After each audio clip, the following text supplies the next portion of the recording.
Dan Perry here with another Dan on Tech PowerShell video. PowerShell has a robust help system. If you're familiar with the Linux man pages, it's very similar to those, and this help system can give you a lot of information about all the commands.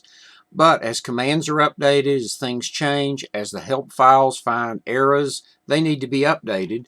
So you should, on a regular basis, update your help system. In order to update the help system, it's update-help.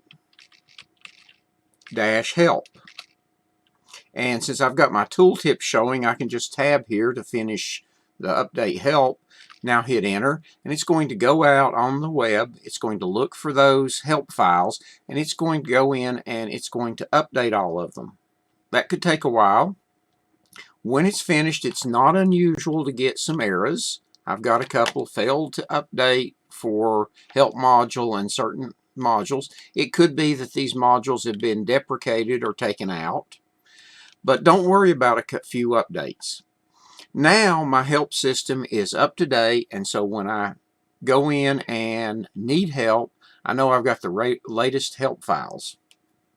Thank you for watching this Dan on Tech video. Please subscribe to this playlist so you don't miss future videos.